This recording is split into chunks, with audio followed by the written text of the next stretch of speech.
നമ്മളെ എല്ലാ ദുഃഖത്തിൽ നിന്നും മോചിപ്പിക്കാൻ സാധിക്കുന്ന ശക്തിയുണ്ട്, ശ്രദ്ധയുണ്ട്. അതിനെ അനുഷ്ഠാനത്തിലേക്ക് തിരിച്ചുവിട്ടാൽ വേണമെങ്കിൽ ദുരിതങ്ങളിൽ നിന്നെല്ലാം പറയൂ പുറത്തു കിടക്കാം. അപ്പൊ ആശ്രയിക്കേണ്ടത് ആരെയാണ്? രണ്ടെണ്ണത്തിന്. അപ്പൊ ഇപ്പോൾ ദുരിതങ്ങളൊക്കെ നമ്മളെ അലട്ടുന്നതിന് ഭാഗവതത്തിലെ ചതുശ്ലോകി ഭാഗവതം നമ്മൾ കേട്ടു. ഈ ചതുശ്ലോകി ഭാഗവതത്തെയാണ് പിന്നീട് വ്യാസഭഗവാൻ വിപുലീകരിച്ച് നമ്മൾ ഇന്ന് കാണുന്ന ഭാഗവത രൂപത്തിലാക്കി.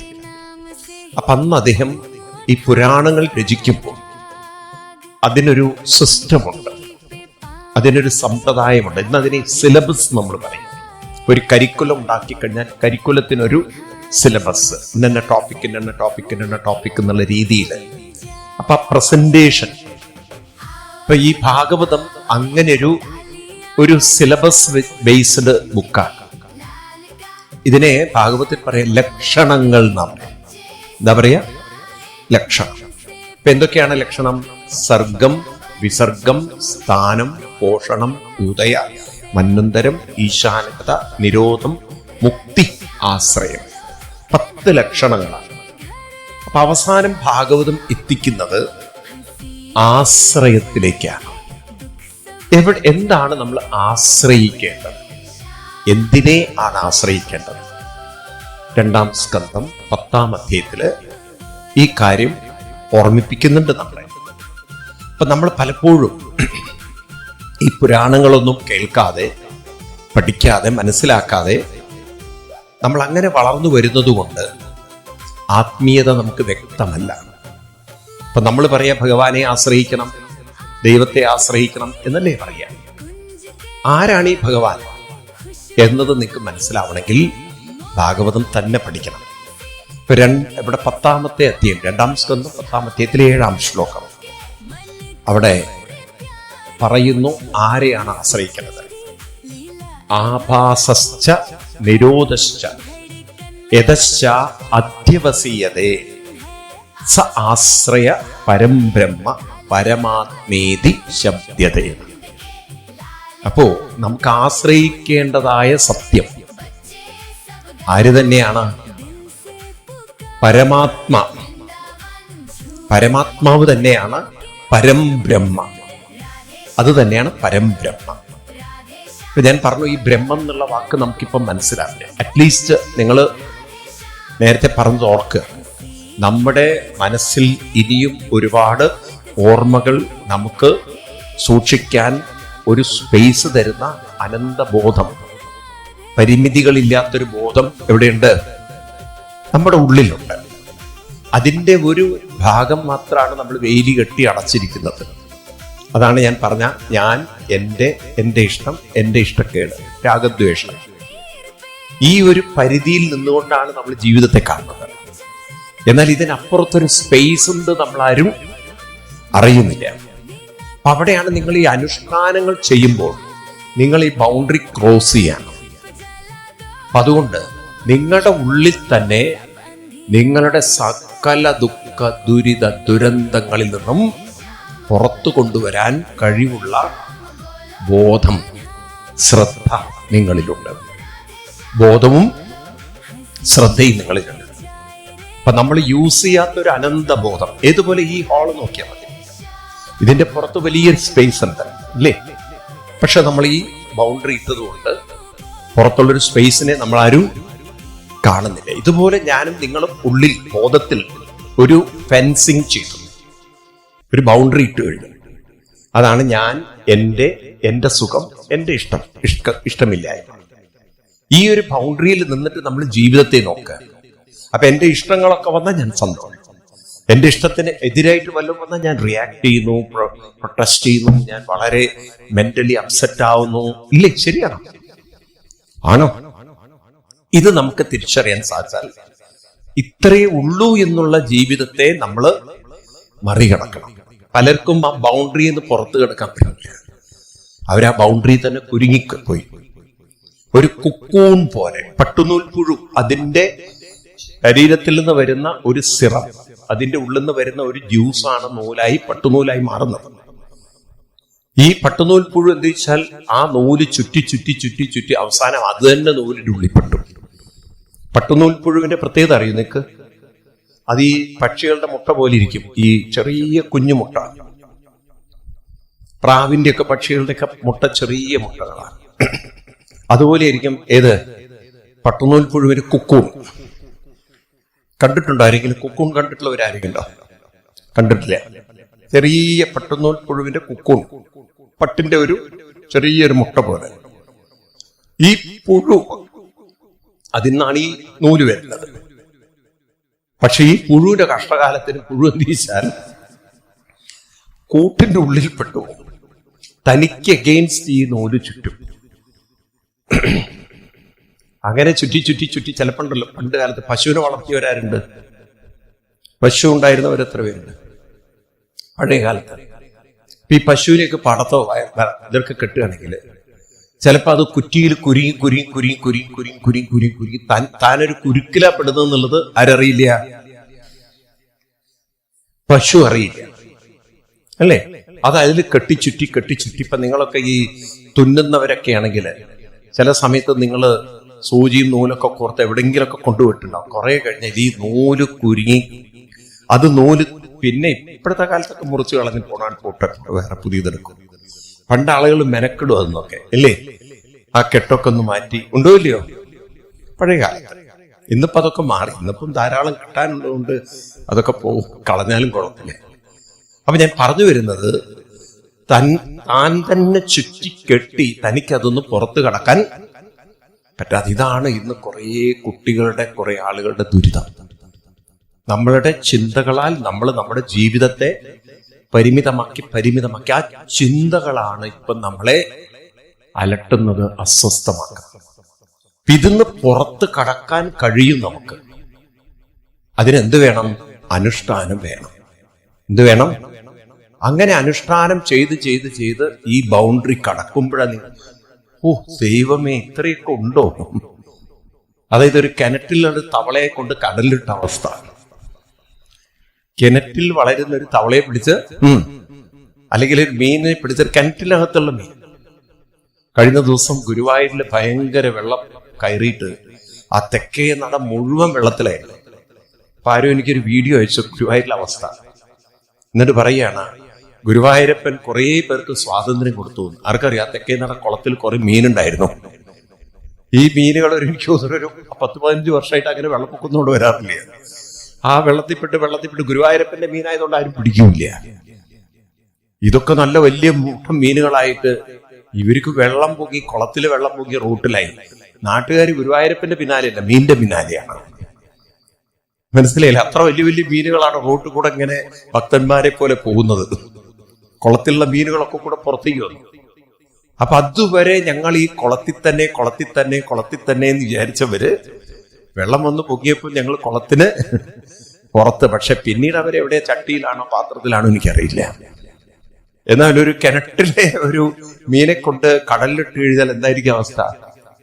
അല്ലെങ്കിൽ ഒരു എന്തായിരിക്കും അവസ്ഥ? കാര്യം ഇത്രയും വ്യാപ്തി കടലിൽ എവിടെയാണ് എന്നതുപോലെയാണ് ഓരോരുത്തരുടെ ഉള്ളിലും ഒരു കിണറുമുണ്ട്, ഒരു കടലുമുണ്ട്. നിങ്ങൾ കിണറ്റിന്റെ ഉള്ളിലാണെന്ന് നിങ്ങൾക്ക് അറിയണമില്ല, നിങ്ങളിലൊരു കടലുണ്ടെന്ന് നിങ്ങൾ അതും അറിയുന്നില്ല. അപ്പൊ ഈ രണ്ട് ബോധം നമുക്കുണ്ടാകണം. ഇപ്പോ ഞാനൊരു കിണറ്റിനുള്ളിലാണ്, മെനക്കെട്ടാൽ എനിക്ക് കടലിലേക്ക് എത്താം. താല്പര്യമുണ്ടോ? എന്താ മനസ്സിലാവണം എനിക്കറിയില്ല. ഒരു താല്പര്യമുണ്ടോ? അപ്പൊ അത് എളുപ്പത്തിൽ നടക്കുന്ന കാര്യമില്ല. മീനിന്റെ കാര്യത്തിൽ വെള്ളം പൊങ്ങിയാൽ കിണറ്റിൽ പുറത്തു വരാം. നമ്മുടെ കാര്യത്തിൽ അനുഷ്ഠാനങ്ങളെ കൊണ്ട് മാത്രമേ ഈ കിണറ്റിൽ നിന്നും പുറത്തു കടക്കാൻ സാധിക്കുള്ളൂ. അതുകൊണ്ടാണ് പണ്ട് കാലത്ത് അങ്ങനെയൊക്കെയുള്ളൊരു വാക്കുകൾ, സംസാര സാഗരം അല്ലെങ്കിൽ സംസാര കൂപപതിതോത്തരണാവലംബം. ഭാഗവതത്തിൽ ഗോപികമാര് കൃഷ്ണനോട് പറയുന്ന ഒരു കൃഷ്ണൻ ചോദിക്കുകയാണ്, വരെന്താണ്? അപ്പൊ ഗോപികമാര് പറയുന്ന ഒരു ശ്ലോകമാണ്, ആഹുശ്ചതേ നളിനനാഭധാരവിന്ദം യോഗേശ്വരേ ഹൃദി വിചിന്യമഗാധബോധൈ സംസാര കൂപപതിതോത്തരണാവലംബം ഏഹം ജുഷാ മനസി ഉദിയൽ സന്ന. ഞങ്ങൾ എവിടെ വീണിരിക്കുന്നത്? സംസാര കൂപം. സംസാരമാകുന്നൊരു കൂപം കിണറ്റിനകത്ത് വീണ് കിടക്കുകയാണ്. ഇനി അതിൽ നിന്ന് എന്ത് ചെയ്യണം? പുറത്തേക്ക് കിടക്കണം. അതിനവിടുന്നേയുള്ള ഒരു അവലംബം, അതിനനുഗ്രഹിക്കണം എന്നാണ് പറയുന്നത്.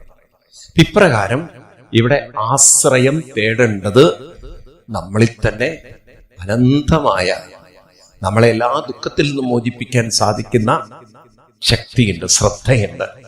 അതിനെ അനുഷ്ഠാനത്തിലേക്ക് തിരിച്ചുവിട്ടാൽ വേണമെങ്കിൽ ദുരിതങ്ങളിൽ നിന്നെല്ലാം പറയൂ പുറത്തു കടക്കാം. അപ്പൊ ആശ്രയിക്കേണ്ടത് ആരെയാണ്? രണ്ടെണ്ണത്തിന്, ശ്രദ്ധയും അനുഷ്ഠാനം. ആരെയാണ്? ശ്രദ്ധയോടെ ആശ്രയം. ഏതിൽ? അനുഷ്ഠാനം. എവിടെ എത്തിക്കോളും? ആ പൂർണ്ണതയിലേക്ക് നമ്മൾ എത്തിക്കോളും. ഈ കാര്യം നമ്മുടെ ശ്രദ്ധയിൽ ഉറച്ചു കിട്ടണം. എന്താ അറിയോ? ഈ ശ്രദ്ധ എന്ന് പറയുന്ന സാധനം നമ്മൾ പിടിച്ചാൽ പിടികിട്ടില്ല. കാരണം ആരെങ്കിലും എന്തെങ്കിലും പറയുമ്പോഴേക്കും അതിലേക്ക് അത് പോകും. നമ്മുടെ ശ്രദ്ധയ്ക്ക് അങ്ങനെ ഒരു കുഴപ്പമുണ്ട്.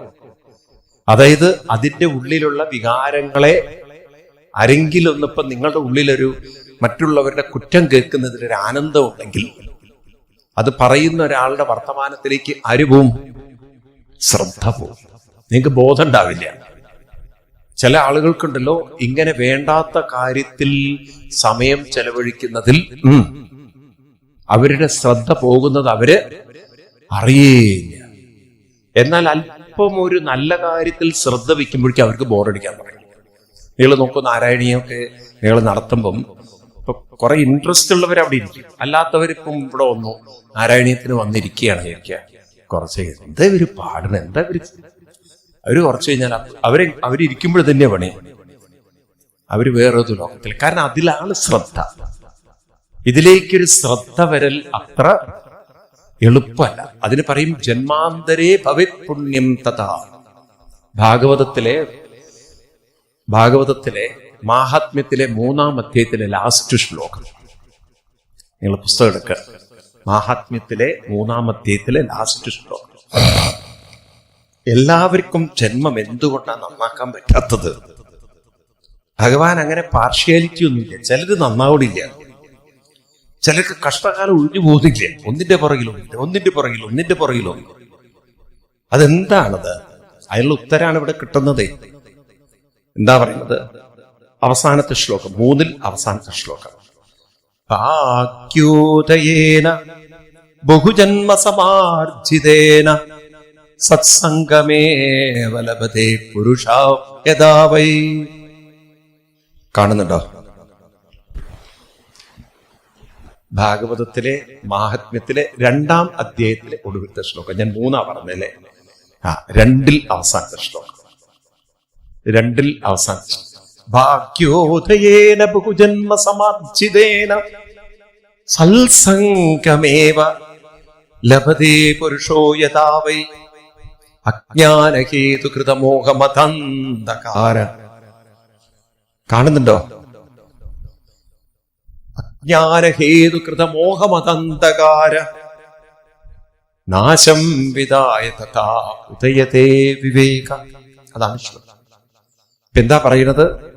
നമ്മുടെ ജീവിതത്തിൽ എന്തെങ്കിലും ഒരു ഭാഗ്യവും സുഹൃതവും പുണ്യവും ദൈവാനുഗ്രഹവും ഉണ്ടെങ്കിൽ മാത്രമേ സത്സംഗമേ ഫലപതേ എന്ത് കിട്ടുള്ളൂ? ഈ സത്സംഗത്തിൽ ഇരിക്കാനൊരു മനസ്സ് വേണം. സത്സംഗങ്ങൾ ഇല്ലാത്തോണ്ടല്ല, നന്നാവാൻ അവസരം ഇല്ലാത്തോണ്ടല്ല, പക്ഷെ അതിലേക്ക് ഇൻട്രസ്റ്റ് വരുന്നില്ല. അതിനൊരു ഭാഗ്യം വേണമെന്നാണ് നമ്മൾ പറയില്ലേ? മുജ്ജന്മ ഭാഗ്യം, മുജ്ജന്മ സുഹൃതം എന്നൊക്കെ പറയില്ലേ? ഭാഗ്യോദയേന ബഹുജന്മ സമാർജിതേന, ഓരോ ജന്മങ്ങളിലും ചെയ്യുന്ന സുഹൃതമാണ് സത്സംഗമേ വലപതി പുരുഷോ യഥാ വൈ. സത്സംഗം നമുക്ക് ഇൻട്രസ്റ്റിംഗ് ആയിട്ട് മാറും. എന്ന് നമുക്ക് സത്സംഗത്തിൽ ഇൻട്രസ്റ്റ് വന്നോ, എന്ന് നമുക്ക് സാധനയിൽ ഇൻട്രസ്റ്റ് വന്നു. അജ്ഞാന ഹേതുകൃതമോഹ മതന്ധകാരനാശം വിധായ. എല്ലാ ദുഃഖത്തിനും കാരണമായ, നമ്മുടെ ജീവിതത്തിൽ ദുരിത ദുഃഖങ്ങൾക്ക് കാരണമായ നമ്മുടെ വാസനകളിൽ നിന്നും ശ്രദ്ധ വിവേകത്താൽ പുറത്തു കിടന്നു. സത്യത്തിൽ ദുഃഖ ദുരിതങ്ങൾ ഉണ്ടോ എന്ന് ചോദിച്ചു കഴിഞ്ഞാൽ ഇല്ല. ദുഃഖ ദുരിതങ്ങൾ ഉണ്ടോ എന്ന് ചോദിച്ചു കഴിഞ്ഞാൽ ഇല്ല. അതെന്താ ഇല്ല പറയാൻ കാരണം? സ്വപ്നത്തിൽ നിന്ന് ഉണർന്നു കഴിഞ്ഞവന് പിന്നെ സ്വപ്നത്തിലുള്ള ദുരിതങ്ങൾക്ക് എന്ത് പ്രസക്തി? സ്വപ്നത്തിൽ നിന്ന് ഉണർന്നു കഴിഞ്ഞവന് ആ സ്വപ്ന ദുരിതം വല്ലതും ബാധിക്കുമോ? അറിയാം, ഇല്ല. ഇതുപോലെ നിങ്ങളുടെ ശ്രദ്ധ അനുഷ്ഠാനത്തിൽ ലയിച്ചു എന്ന് വിചാരിക്കുക, അതിലൊരു രസം കണ്ടെത്തിയായിരിക്കുക, പിന്നെ ദുരിതങ്ങളൊന്നും ഇല്ല. അപ്പൊ ഇപ്പോ ദുരിതങ്ങളൊക്കെ നമ്മളെ അലട്ടുന്നതിന് കാരണം നമ്മുടെ ശ്രദ്ധ അനുഷ്ഠാനത്തിൽ രസിച്ചിട്ടില്ല, അതിൽ ലയിച്ചിട്ടില്ല, അതിൽ കെട്ടിച്ചിട്ടില്ല, അതിൽ മുഴുകുന്നില്ല. അത് വീണ്ടും പഴയ ഓർമ്മകളിലേക്കാണ് നമ്മളെ കൊണ്ടുപോകുന്നത്. മനസ്സിലാവുന്നു? അപ്പൊ ഇതിൽ നിന്നൊന്നും നമ്മളൊന്ന് ഉണരാനുണ്ട്. അതിന് നമുക്ക് പരിശീലനം അല്ലാതെ വേറെ വഴിയില്ല. നിരന്തരമായ പരിശീലനം കൊണ്ട് ഇതിലൊരു രുചി വരണം, ഇതിലൊരു രസം വരണം. അതാണ് പിബത ഭാഗവത രസം. ഇതിലൊരു രസം വരണം. മനസ്സിലാവണ്ടല്ലേ? ഇതിൽ രസം വരണം. ഗീതയിലെ 2-ാം അധ്യായത്തില് എനിക്ക് തോന്നുന്നു 52 ആയിരിക്കണം.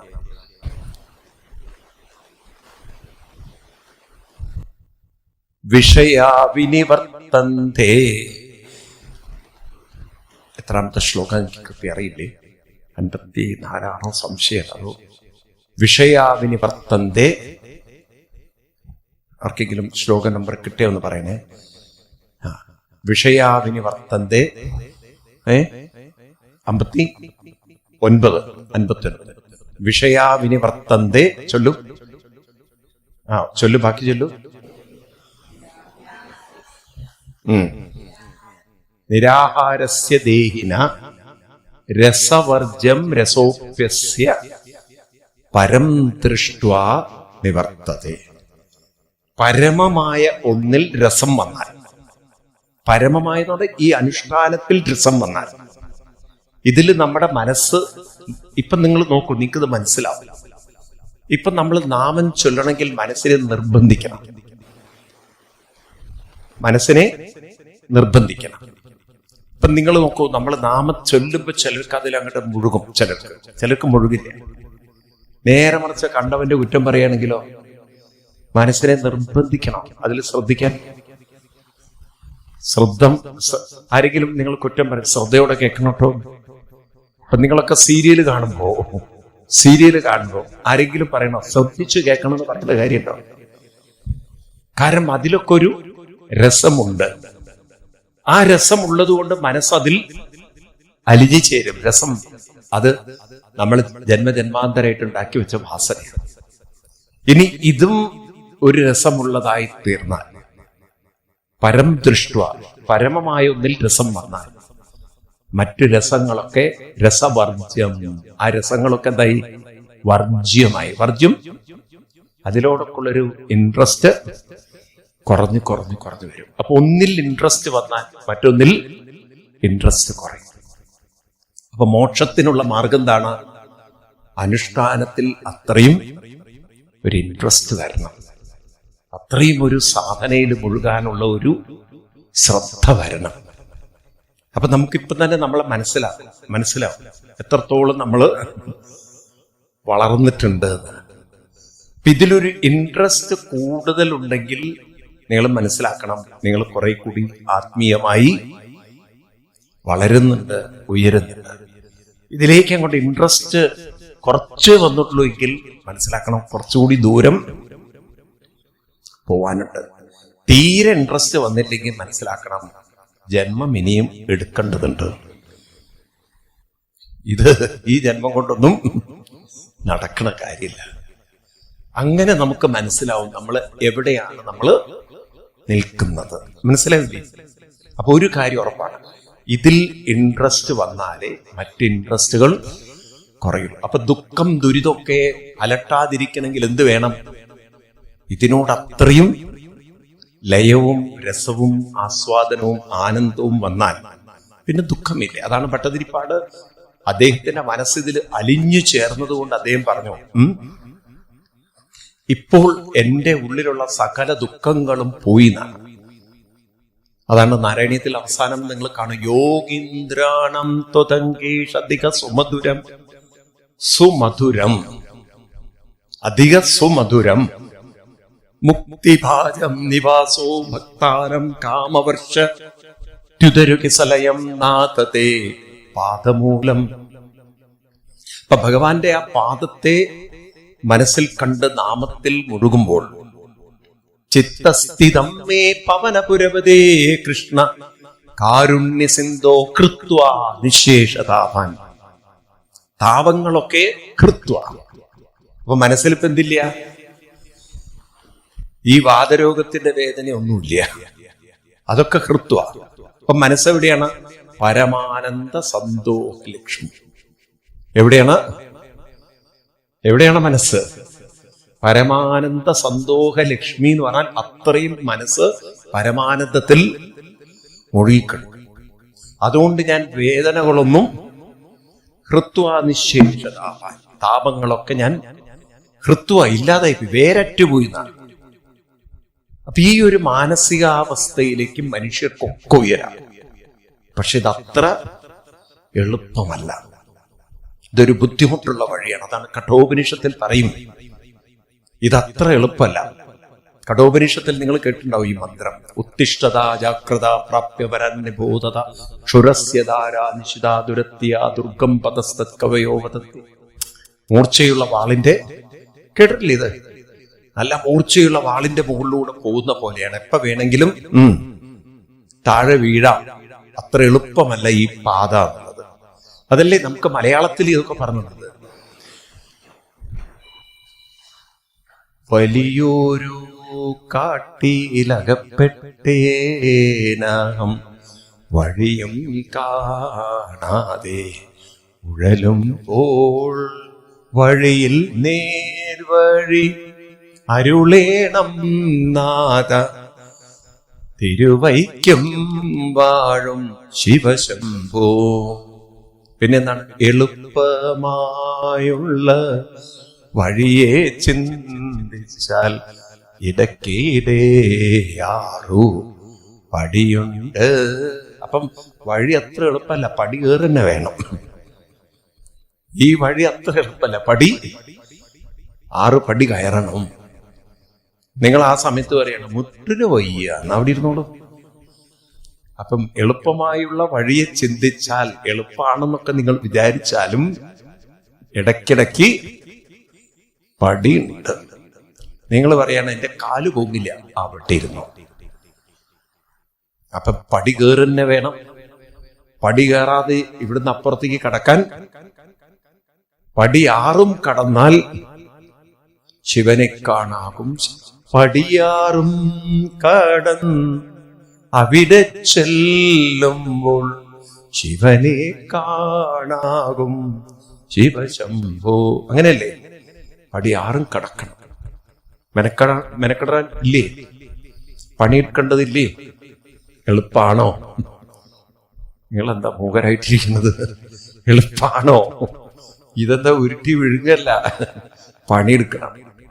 അതാണ് ഈ ഹിന്ദുമതം എന്ന് പറയുന്നത്. പലപ്പോഴും പലരും പിന്നോട്ട് കാല് വെക്കുന്നതിന് കാരണം അവനവൻ പണിയെടുക്കാൻ ആരും തയ്യാറില്ല. ഇതിന് കുറച്ച് മെനക്കെടണം. മനസ്സിനെ ശുദ്ധീകരിക്കണം, ശാക്തീകരിക്കണം, പവിത്രീകരിക്കണം, ഏകാഗ്രമാക്കണം. ഇതൊക്കെ മെനക്കെടുണ്ട്. ആര് പണിയെടുക്കുന്നു അവർക്ക് രക്ഷപ്പെടാം. നിങ്ങൾക്ക് രക്ഷപ്പെടണോ? വേണ്ടേ? വേണോ? അപ്പൊ എന്ത് വേണം? പണിയെടുക്കണം. ഇതിലാരും കാത്തിരുന്നിട്ട് കാര്യമില്ല. അല്ല എന്റെ ഭർത്താവും കൂടെ വന്നാ വന്നു പോയാ പോയി, അല്ല എന്റെ ഭാര്യയും കൂടെ കൂട്ടണം സ്വാമി, ഒരു രക്ഷയില്ല. ഇത് നിങ്ങൾ പണിയെടുത്താൽ നിങ്ങൾക്ക് ഗുണം. ഇതിലങ്ങനെ ഒരാളെയും നമുക്ക് കൂട്ടിച്ചേർക്കാൻ പറ്റില്ല. മനസ്സിലായില്ലേ? മനസ്സിലാവുണ്ടോ? ഇതാണ് ഹിന്ദുമതം. അതാണ് ഹിന്ദുമതത്തിന്റെ മഹത്വം. ഉദ്ധരേത് ആത്മനാത്മാനം. അവനവനെ അവനവൻ ഉയർത്തണം.